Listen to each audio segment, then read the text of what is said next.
Chaitanyam sarvagam sarvam sarvabhuta guhashayam yat sarva vishayatitam tasmai sarvavidhe namaha. So we are in chapter 6 of the Upodghata Prakaranam, which is the poetry form of the text. So this text has got two aspects. One is called the Padya Bhagaha, which is the prose form, and the second part is the poetry form, which is what we're looking at it. So the first part has got different features. It talks about introduction to the student, the teacher's Upalakshanam, the student's Upalakshanam, and it mentions very clearly the text is to be studied only for advanced students. Already has got some introduction to Vedanta or some who have already been with the teacher for some time. So the text, normally this text is studied along with the teacher for a person who already has some background in Vedanta. Anyway, so we have been seeing the Prakaranam. When you say, it's a small treatise or a small extract from the Upanishad. And each of this Prakaranam which you've been seeing, they are very short in nature. There are only 6 verses. The first one was a very long one because the Jnana Karma Samuchayam has been discussed.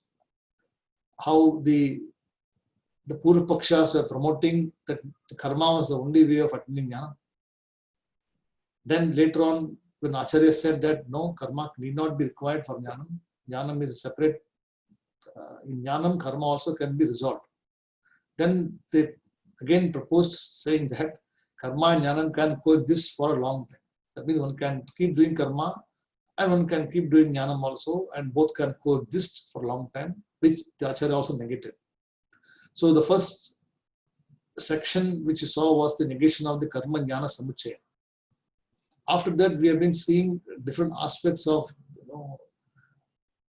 small sections which we talk about each of those aspects. So Buddhi Aparada Prakaranam was the last one we saw. Now this section we are seeing the Vishesha Apoha Prakaranam, or how to remove the attributes. Or so Visheshaha, when we talk about it, always means something special, something which is not part of you. That particular object or an attribute gets added on due to the ignorance. And the last few verses we saw how the Acharya gave an example of the Chitva Tyaktena Hastena. So the hastam or the hand was given as an example, where when a person cuts off the hand, he is still existing as a person. Only the attribute is gone. The hand is not there anymore. So he was a person with the hand before. He was still same person, but now he is identified in a different manner because the hand is not there. So the original person continues to exist irrespective of the arm being there or not. So the arm was only a Visheshaha. And Apohanam means the removal or negation of that particular thing. So when a person has got Vivekaha, and one is supposed to be applying this logic of Vishesha Apoha Prakarana. Then in number 3, we saw last class, we briefly saw Visheshanamidam sarvam, Visheshanamidam sarvam, Sadva lankaranam yatha, Sadva lankaranam yatha, Avidya adhyasatas sarvam, Avidya adhyasatas sarvam, Jnata atmanya asadbhavet, Jnata atmanya asadbhavet. So Visheshanam idam. So Visheshanaha means what? Visheshana means the special attribute. And idam sarvam. So when I talk about idam, it doesn't only mean about the objects outside of you. It talks about also the physical body mind sense complex, which is also idam. So idam means anything which is referenced by this. So it is an object of knowledge. So this body, this mind, this tree, this table, this chair, this particular universe, all of them comes under idam. And sarvam. So he qualifies saying that this idam is of the nature of sarvam. All the objects which are there, anything which comes under the category of idam is seen as sarvam. And sadhu alankaranam yatha. So alankaranam means it is only an appearance. So alankaranam means it's a makeup or it's a superfluous thing which has been applied. So an example I gave you last class also, the two examples I can is the ahankara and mamakaraha. So ahankara is something which is, everybody has got it. Even one needs ahankara for studying also. For studying also one needs ahankara. The teacher also when he is teaching, he has got ahankara because that is what makes a person speak. So one cannot say that I do not have ahankara at all. Nobody can say that I don't have ahankara. But having the right perspective is important. You should have the right ahankara so that it benefits the person. So ahankara is one of the things required or which is something natural in a person. So if somebody says, I do not have any ahankara at all, then the person doesn't know what ahankara is at all. Neither is somebody goes to a class and somebody tells that you must drop all the ahankaras. Some people said this to me, that I have been told to drop all the ahankaras. I have been told to dissolve the ahankaras. See, ahankara is not like an object or something which you can dissolve in water or dissolve in something. It doesn't get dissolved because it is going to be there. Understanding what ahankara is important. As long as the physical body is there, as long as you exist and I exist, this particular thing is going to be there because it is sahaja tadatmiyam or natural association with the Chidabasaha. So the Chidabasaha is called the reflected consciousness or the one which is illumined due to this natural association with consciousness. So this is not going to go away. This cannot be removed physically. So one has to only attack this cognitively. So that is why the Acharya says here, Visheshanam idam sarvam sadhuhu alankaranam yatha. So sadhuhu alankaranam means what? They all look very nice. Right? So alankaranam means saying it's a decoration. It's like an ornament, decorative ornament. And like anything which you put on, somebody will have a gold ring, somebody will have a Rudraksha mala, someone will have some other types of identification. All of them are only an appearance. It is not going to make you something special, something different other than who you are. The only thing what will happen is, over a period of time, a person who sees you in this form will remember you in that form. Assume that you do not have any of these attributes. Then the person is known for what you are. But if I, start wearing, or somebody wears all glittering gold chain, etc., coming out, tiger nails. In the olden days, like the minor people, they are famous for the tiger nails. So they have gold ornaments, which is very thick in nature, and they will hang it outside the physical body. You can see them. And there will be lots of gold ornaments. So they are known not by the person, they are known called minor wire. So they are always called minors. Minor means in the olden days, it's supposed to be somebody who is very good and he's a very powerful person, a rich person state. Somebody who's got a lot of wealth is called miner. So it's not English miner, it's Tamil miner. So the people who are in the olden days, they will say Pannayar. So they are called Pannayars, who have got lots of cows, lots of agriculture, and those are the people who are called miners. So similarly, a person who's just elaborate Rudraksham has got all mala everywhere there, or some jata is something, jata dhari is there. So they are all, people identify you with that. But in reality, whether you have a jata or if you don't have jata, if you have a bald person, or whether you have Rudraksham or if you don't have Rudraksham, whether you have gold ornament or you don't have gold ornament, you continue to exist with and without that also, correct? Whether you have it or not doesn't matter to you. But having that particular Visheshaha makes you something special, not only for you, also for somebody else. I think we will take a couple of examples to understand what it is. Let us say that you have a unique car which nobody has got in your neighborhood.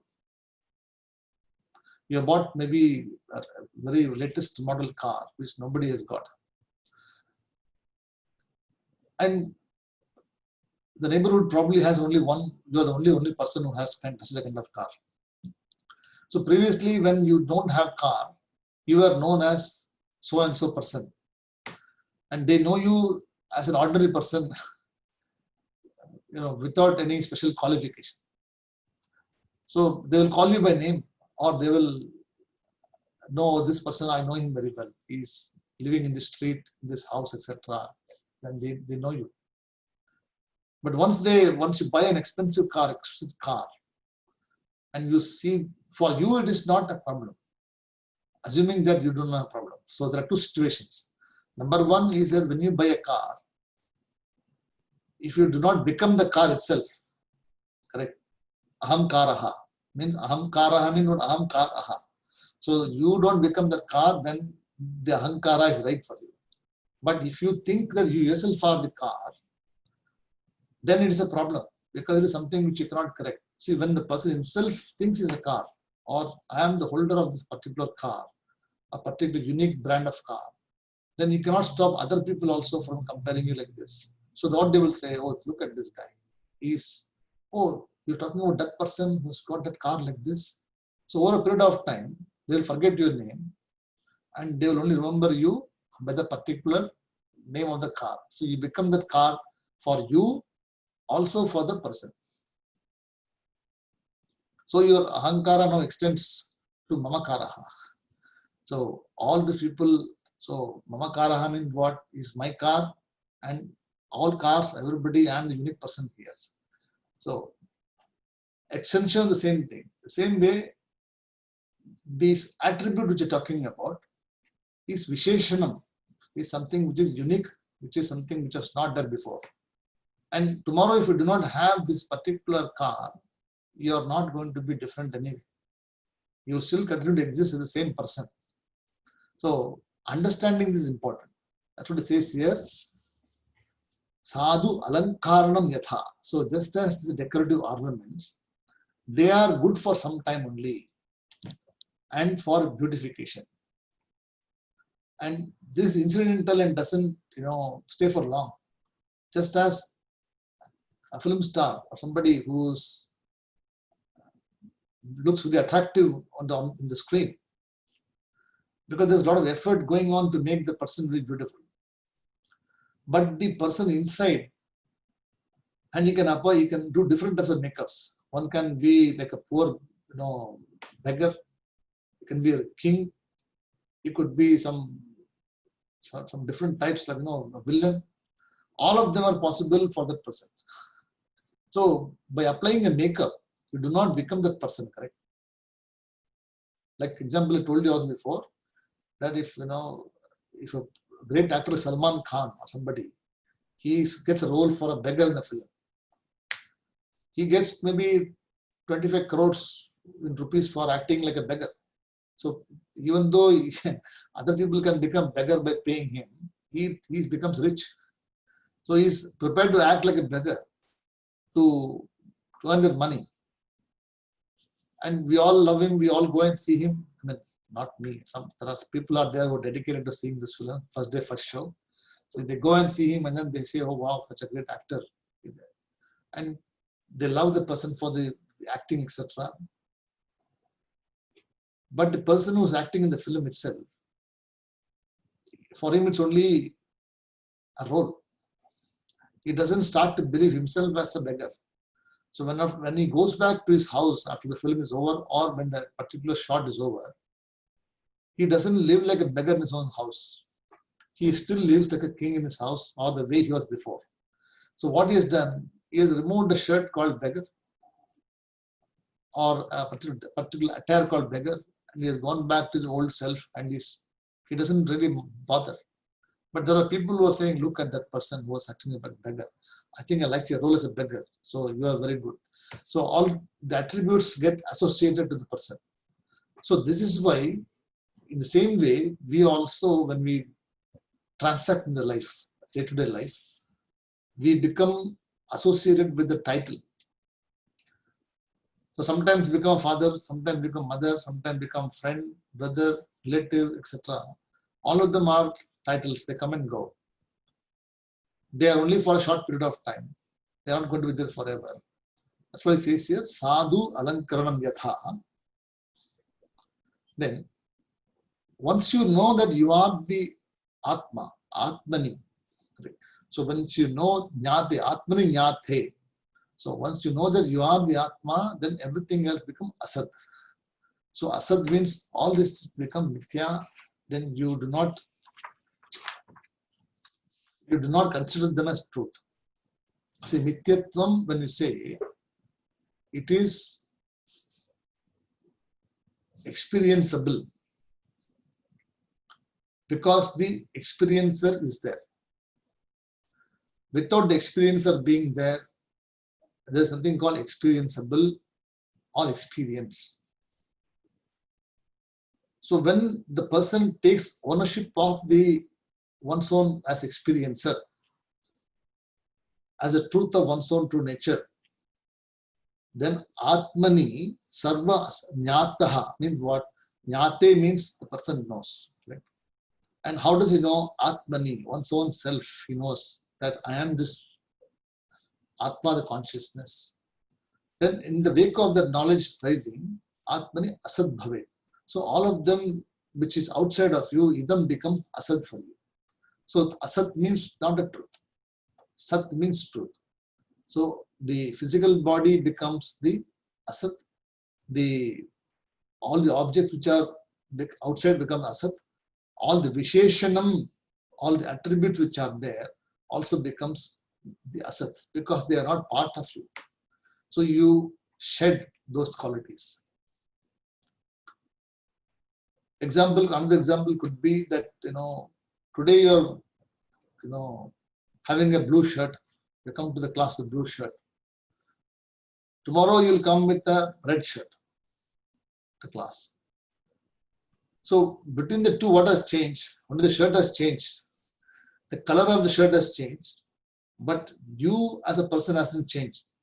But if you start to believe that I'm a red shirt person and I'm a blue shirt person, then it is the folly of the person who's actually imagining this. So that's why in Naishkarma Siddhi, Suresh Acharya uses the word Kanchukam. So Kanchukam is like an attire. So the Ahankara, what does it do? It actually takes the form of an attire or dress. It wears a particular dress and it presents himself and moves around in that dress only. When it is in the waking state, Ahankara is using a dress. This, whatever is the relationship you have, whatever the Visheshanam you get added onto it, it performs activities in that particular form. The dream state also, there is some sort of attire, but it is part knowledge. It is not fully knowledgeable, but there is some other form which is being attached to the Ahankara.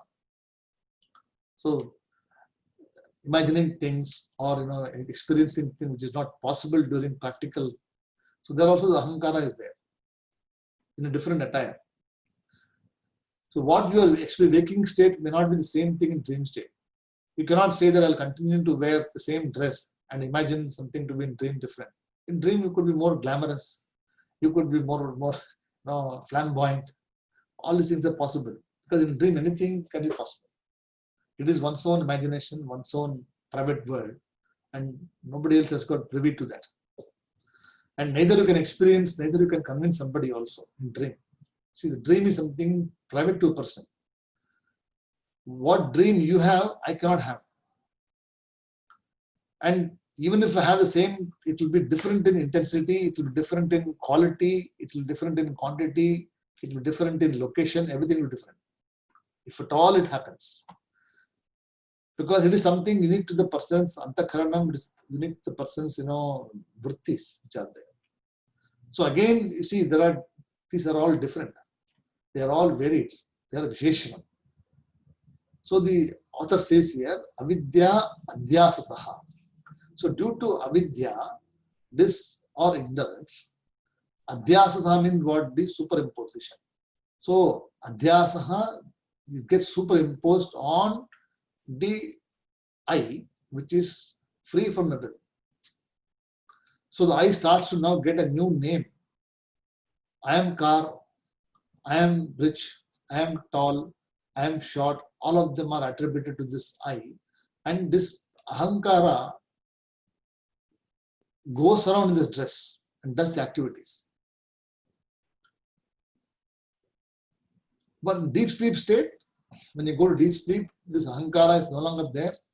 And that is why there's no more activity for you. So you do not have any kartutvam or any bhoktutvam for you.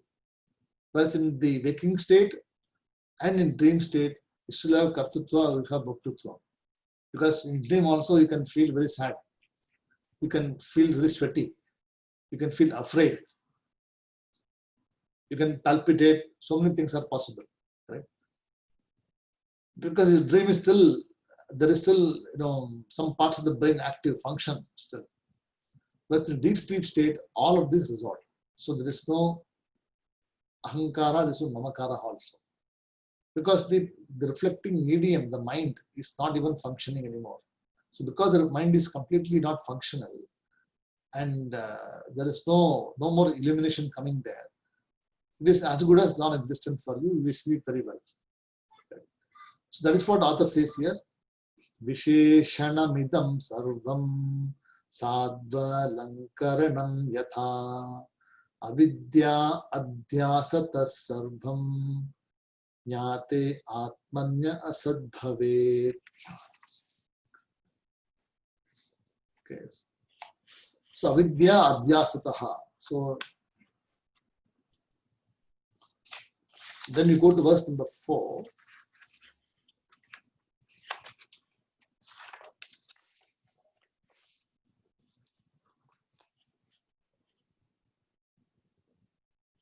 Jnataivatma sada grahyo sada grahyo yeyam utsrujya kevalaha ahamityapi yadgraham vapeta sangamam hitat vapeta sangamam hitat. So this samam and and sangamam also. So I'll give you a brief introduction to this, what it talks about here. The Acharya says here that one attains happiness by not owning up unhappiness. So one attains happiness by not owning up unhappiness. Because happiness is something not to be achieved. Happiness is something, it is natural to all of us. But somehow we have a view that we want to be happy. Or we are searching for happiness. The reason for that is our happiness is always centered on objects of knowledge which are outside of us. So some may have happiness by going to some spiritual place. Some may have happiness by being part of satsang. Some may have happiness by eating good food. So happiness is varied. And whenever we place any happiness or on an object of knowledge outside of us, it is going to be a problem because it is going to be a temporary solution. You may be happy for that particular point of time. And when the particular food or the particular place you cannot visit anymore, it brings you unhappiness. An example could be a person who is habituated to visiting, or doing Tirtha Yatra all the time. So, assuming that you have been visiting this for such a long time, and you have found that particular chemistry where you feel like you want to be there and you enjoy that experience of being with the Bhagavan, with visiting temples, visiting or doing dharma, dhanam, etc., etc. And suddenly now you are not able to do that. And you do not know whether you will be able to do that for in the future also. So there is a bit of, resentment or dissatisfaction, something. Oh, I'm not able to do that anymore. So I don't know what I should do. When all this will go away, it could be a problem. Other person will say that I'm used to all the social circles I had, enjoyed when people come to my house. They had satsang in my house. We had great parties and we had good food, everything. And now I am no longer able to do this. Is a problem. It could also be because a person has gone away from you, a relative, your own son, daughter, etc. has gone away from you. And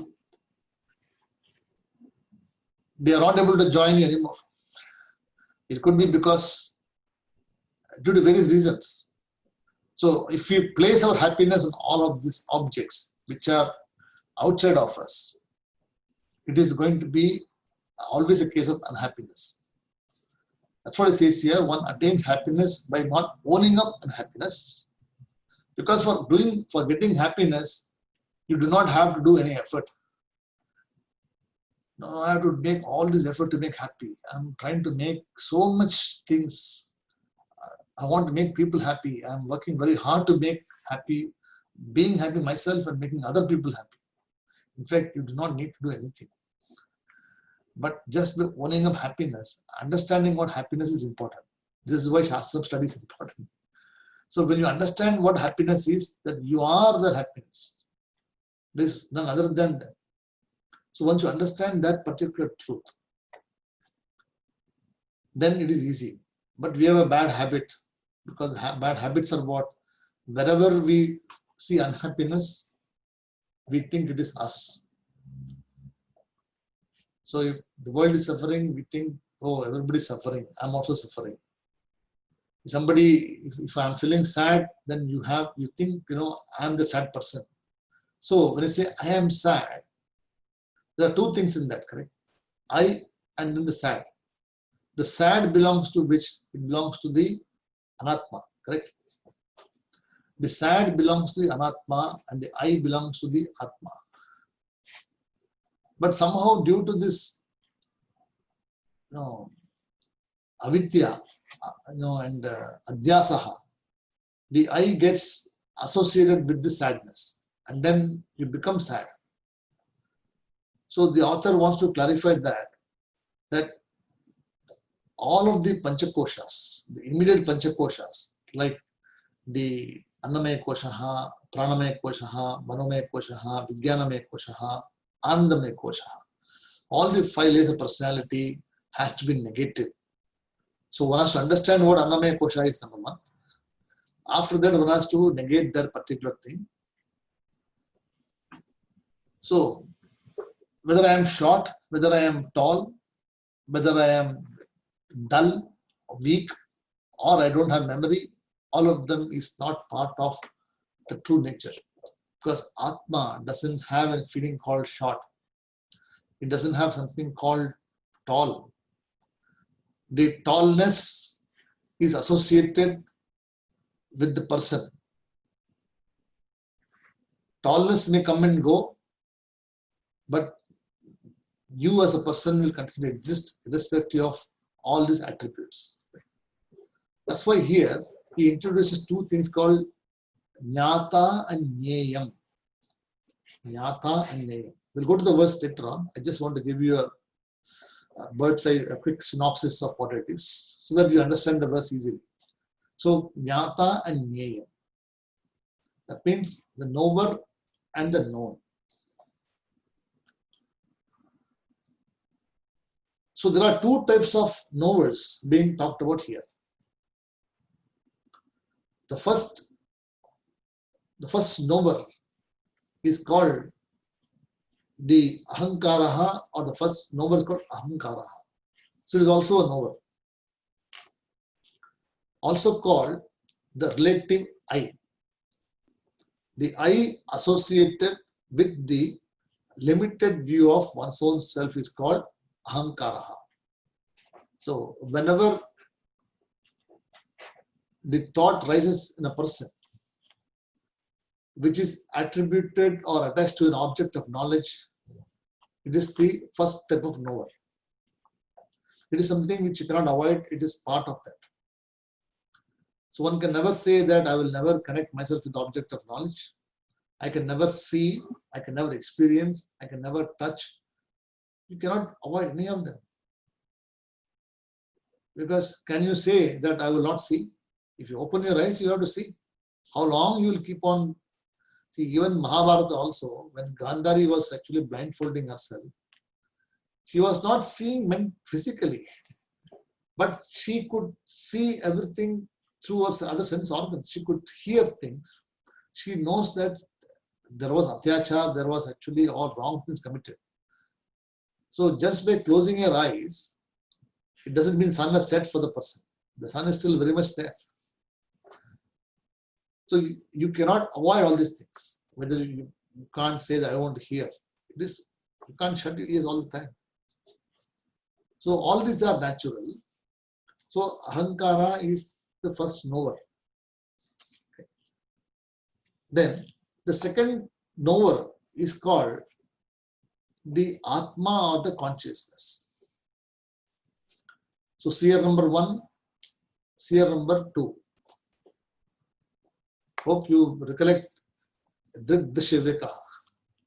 So Drigdashivekaha, we have the seer number 1, seer number 2.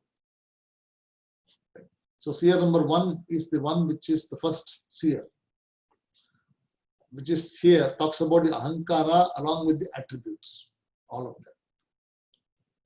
Then the seer number 2 is the consciousness, which is the essence of the Ahankara itself. So the Ahankara cannot exist without the consciousness being there, Atma. And the verse says here that this particular Ahankara is only a temporary dress. It is only a temporary phenomenon which is not permanent.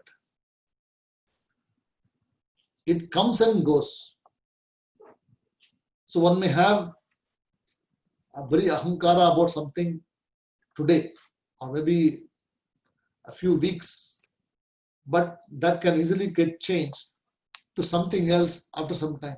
Now you will not be having the Ahankara about that particular thing anymore. It has changed now. Now I think I want that. So the previous thing has gone, another thing has come. So this is called a temporary dress. That's what it says here. See, Naishkarmya Siddhi, Sureshwara Acharya refers this as Kanchukam. So Kanchukam means a piece of cloth, a dress, which is the Ahankara compared here. And due to this Ahankara which is manifested the person, the pure I or the pure Atma now gets associated with different status as a knower. So the one Ahankara now becomes what? I am the husband, I'm the wife, I'm Dhanvan, I'm tall, I'm short. All of them are now the different status of the same knower called Ahankara. See, one Ahankara now becomes multiple. So it becomes many, depending upon which object of knowledge it is getting latched onto. So if the Ahankara is very strong in a person who thinks that he is Dhanvan, then he will always say that I am Dhanvan. Or when you say I am a very sad person, I'm always a very sad person. And it varies from person to person. Just because somebody is having sadness, it doesn't mean that other person will be also in sadness. Other person will say, oh, you are very sad, I am very happy about it. So other way also. So two people are talking to each other, they will say, oh, you are very sad about it. Or internally will say, now this person is very sad, I am very happy about it, and he is sad about it. So the Ahankara works both ways. So for every person, something could be sad, other person, the sadness need not be there. So they are varied in forms. And it purely depends upon object of knowledge. That's what it says here. Ahankara is a temporary phenomenon. It is not permanent. And it varies from person to person. It varies from object to object. So now I become a knower. So this is called knower number 1. Then, so this particular thing is happening in Jagrat Avastha and the dream state also. Swapna Avastaha. So Jagrat Avastha and Swapna Avastaha, these two things are existing. So the Ahankara can vary from person to person. But in the Sushupti, in deep sleep state, there is no Ahankara about anything. When everybody is fast asleep, number one, you also do not have Ahankara about your own self, number one. You do not have opinion about other people also. Other people's opinion also doesn't matter to you anymore.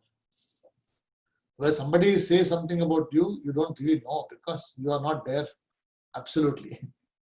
So, you are in the state of Ananda. How? Because that particular state of experience which you're enjoying has got no Visheshaha. So there are no attributes or there is no qualification or nothing to latch on to. So thereby you are in the state of Ananda.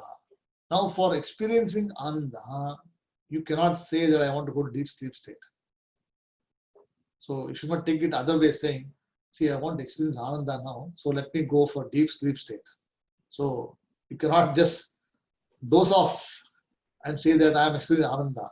It is also not possible because you just can't drift into sleep just because you want to.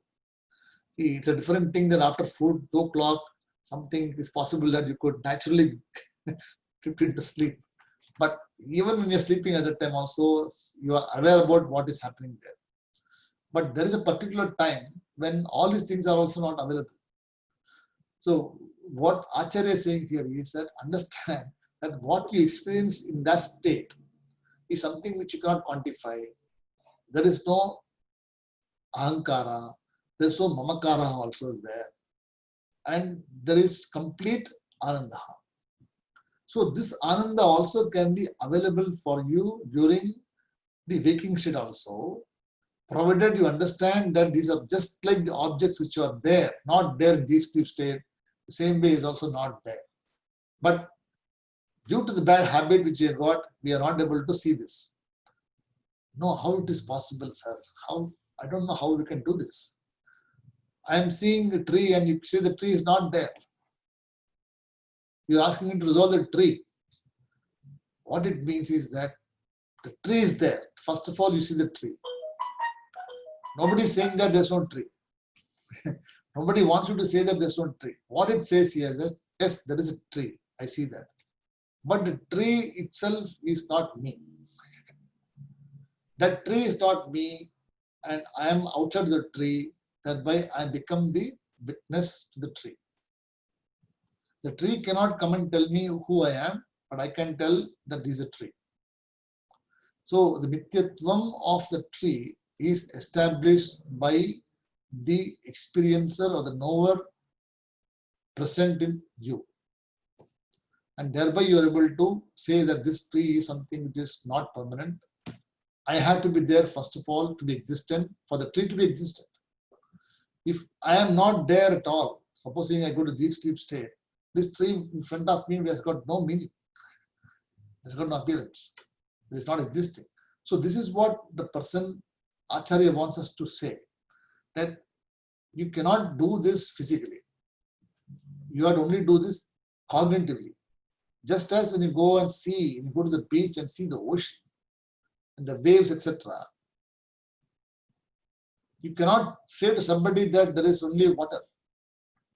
It is not something to be said and expressed that I only see water. It is for the person to understand cognitively. If you ask a question and say, what do you see in the beach? I only see water.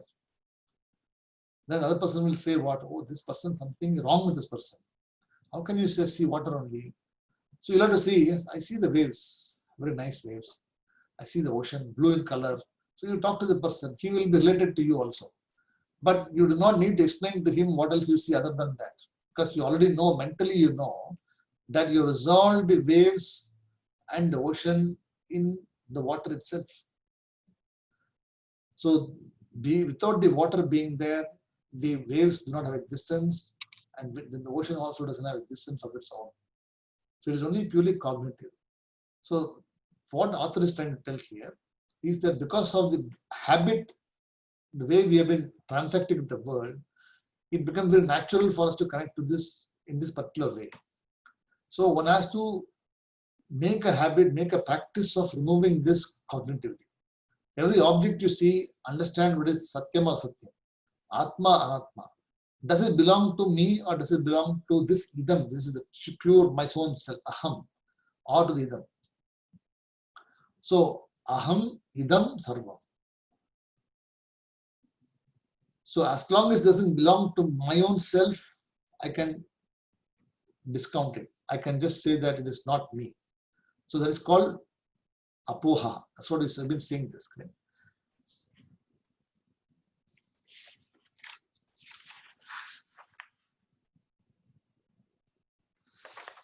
So now we look at the verse, you will understand it very clearly now. Jnataivatma sada grahyo Neyam utsujya kevalaha ahamityapi yad grahyam vyapeta. Let's see the word. Vyapeta angasamanaha. See, vyapeta angaha samam hitat. See, the word actually should be vyapeta angaha samam hitat. So we break the word vyapeta angasamaha. So jnatai atma. So jnatai he means when the person knows, or when the person sada grahyam. So when the person always understands the atma as the essence of everything, and how a person understands, devoid of any attributes. So jnate atma sada grahyam. Sada means always, not intermittent. You cannot say that, I today have a flash of brilliance, so I understand what it is. Tomorrow when you say that, no, sorry, I forgot everything about it, it doesn't come to me today. So once the knowledge is raised, is established, it is for good. It is not permanent. It is not impermanent. So jnate atma sada grahyam neha utsujya kevalam. So Nyaya means what? The known, correct? And Utsujjaha means what? The Vityatvam of this knowledge is you know about it. Utsujjaha means rises. So the fallacy or the Mityatvam of the objects of the Nyayam is known to you clearly in the evidence of the Atma being Satyam. So Jnate Atma Sadagrahyam, due to the the ownership or the understanding of what Atma is or Satyam is. In the wake of that knowledge, Neyaha Utsrujya Kevalam. So Kevalam means what? Oh, this is just this. And this particular, oh, what is this? This is only this much object of knowledge. That's what it is. Right? So Aham iti api yad grahyam. So Aham is known as the Atma here, right? And without the attributes. So when you understand Aham as without the attributes, then he gives example here, Vyapeta Anga Samanahi Tat. That means, Vyapetaha means cutting off. And Angaha means limb. So we saw before Chitva Tyaktena, right? Hastena. So the Hastena example is given also the same way here. That just when you chop off a limb or something like this, you remove that particular thing, you come to the truth, you arrive at the truth. So when you remove the Nityatvam of the objects in the universe, then what remains is only the Atma.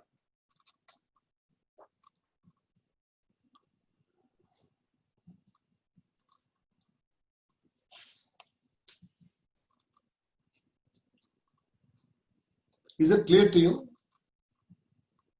Okay. See, sometimes you ask, why is this keep on repeating this again and again? Because we continue to make the same mistake every day also. Every day we come to the class. Every day we listen to Atma being Brahman without attributes. We go back to the world. Again, we do the same thing. Connect ourselves with the attributes. For that, just as we do it regularly, systematically, consistently for many years, the author also says that let me also teach you the same thing consistently, efficiently, regularly, that you are Atma, you are Atma, you are Atma. Because till you have the concept, till you understand the concept, after that you don't need anything. See, Shastram also is a dependency. Studying Upanishad, studying text, all of them is also, it's called Aparavidya. It is not actually called the real knowledge. Why? Because depending on a book also is a bondage. So if you say that, oh my God, I don't have the book in front of me, so I do not know what Brahman is. Somebody asks you, who are you? He said, I am Brahman, but I need evidence. So how do you evidence? No, I need to refer to this particular text and it says like this. Then it becomes a problem. So Shastram says that till such time you don't have the knowledge, you should use the book, you should use all the available ingredients, materials you've got to understand what it is. So all the Vedas, etc., are also given for us to understand this truth. Once you understand the truth, the Vedas also should be given up. No more studying of the Upanishads, no more all these things. You don't need to, because the purpose is served already. And it is not going to make you more knowledgeable by studying more. But if you have not understood what it is, then studying is required. And second thing is, studying is required for you not to forget it. See, Shravanam is required by the method, the teaching method is for you not to forget it. Because the way of structure, body, everything is there, programmed.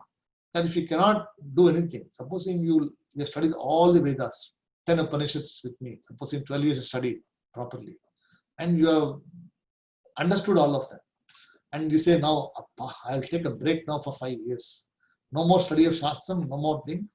And you just give away all the books. Like when you pass HSC, etc. in olden days, you give all the books away. You do not want to refer to the books anymore. But later on, somebody asks you, did you read that equation, etc.? I think I studied somewhere in some class, but I don't know what the subject is. Then you look for the book. So at that time, because you're not in touch with the subject at all for so many years, you're totally forgotten. After 5-6 years, again, if you want to study, you will again be uncertain where to start. For that, the Shastram says that you have to keep studying Shravanam so that you don't forget. You do not need to do extensive study like before. You do not need to study all the Upanishads again before. you need to be in touch with the key aspects of what it is. At least go through the notes, at least go through what you have learned, teach to somebody else, be part of satsang, or write some books. Anything which is required for you to elucidate or to be is important. That is what it says here, that when Nyeyaha utsrujya kevalam, how Jnate Atma Sada Grahya. So when the Atma as the essence is always there with you and you are got hold of it, then Nyeyaha utsrujya kevalam. So all these objects of knowledge become non-meaning to you. Even the teacher also is a bondage. See, Shastram says what? You should hold on to the teacher till such time you are able to get knowledge. Because the teacher actually is holding on to the Shastram to teach you this. Once you are knowledgeable, then you should also leave the teacher also finally. The teacher also should not be saying that, no, I can't leave the teacher. How can I leave the teacher? Then it becomes a bondage for you because you cannot live without a teacher being there. You should be able to function normally without teacher being there. The teacher's vision, the teacher's knowledge should be in the mind, not the image of the teacher. So very important. When the teacher appearance becomes a problem, part of you, then you are becoming like a cult. Then you become part of that, become difficult to shake it off. But when the teacher itself is remembered through the teaching, and what a teacher taught is important, not the physical appearance teacher is important. Very important Shastra. First of all, you need to have a connection with teacher, very important. And naturally, it is possible for you to have an association and the way the person looks like, the way the person talks, etc., and oratory skills, etc., become part of that particular style. Later on, the Shastram says that one has to even leave that also. It's like walking stick. See, when you have an accident and you cannot walk, the doctor gives you a stick to walk on both sides, and you walk for some time with a stick. So the walking stick is the Shastram or the Upanishads, etc., which you have got. So you walk with that for some time. And there is a doctor, somebody who is saying that, or physiotherapist coming and teaching you how to exercise, etc., and how to use that. After some time, when you know that you are confident of walking, do you need the stick anymore? But if you say that without the stick I cannot walk, and you still use the same stick, then it is a problem for you. It is a bondage. Because what do? You leave the stick and walk. So same way, when knowledge rises in you, the particular bondage leaves you. That's why it says here, Jnate Atma Sada Grahyam Nyeyaha Utsujya Kevalam Ahamiti Api Yat Grahyam Yapeta Anga Samana Haitat. So Samana means equal. Just as cutting the physical limb of the body and letting it go, and you function as you're not dying. Only thing is you are now not without a particular arm. So it does not reduce anything as a person who you are. Physically, yes, it is reduced. But as the Atma, you are not in any way incapacitated at all. So this is what he's trying to tell.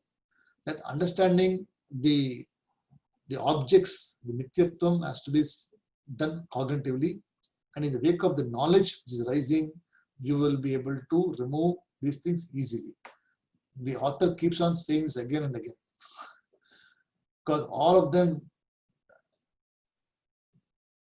despite having learned so many things also, it is habitually possible for us to make this mistake. So that's why Satsanga is important, and that's why I keep repeating this. Okay. I will introduce verse 5 to you today, and the next class I will do verse 5 elaborately for you. So verse 5, he introduces a topic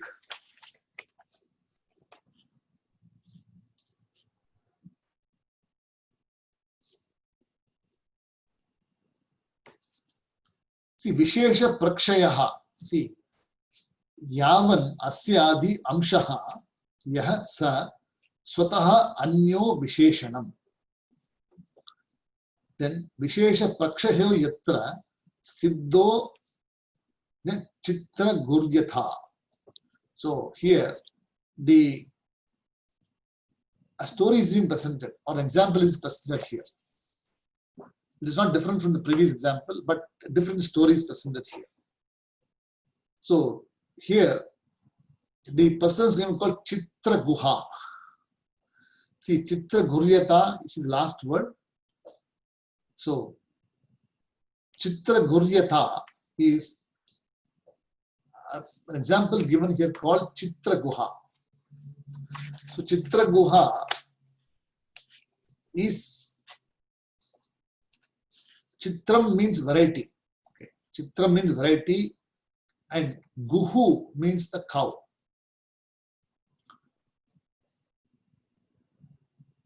So, there was a person who had a lot of cows, black cow, brown cow, patchy cow, different types of cows.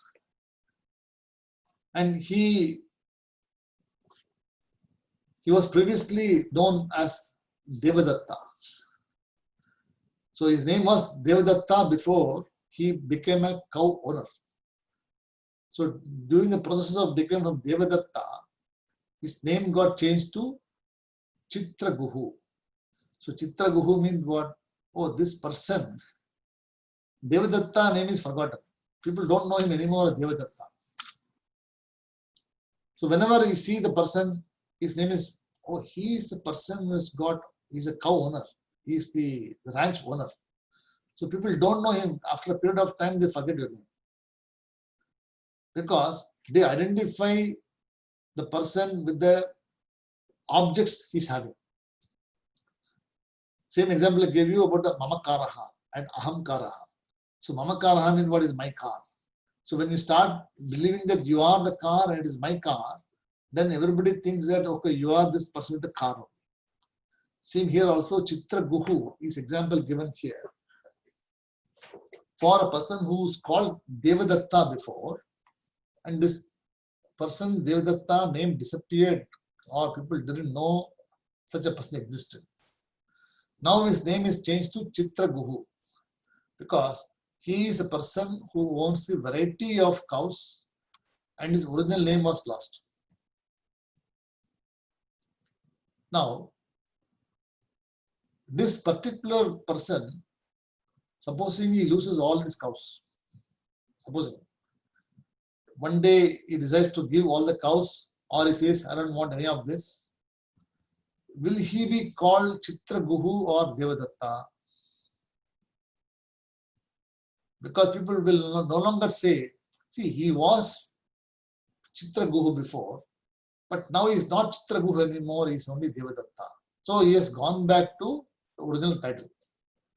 So people now no longer associate himself or the person to be a ranch owner, and the ranch owner is a special qualification which was attributed to the person due to his sudden in-between status change.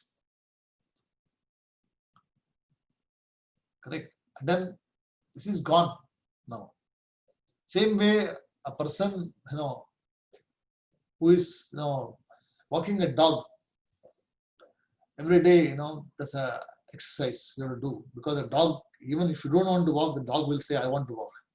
So whether you don't want to walk or not, dog will come and say to you that, no, come on, get up.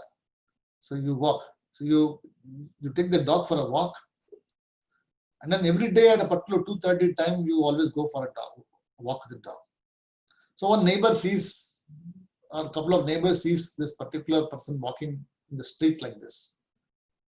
Then somebody will talking, they say, have you seen this person? Oh, you mean to say the dog walker?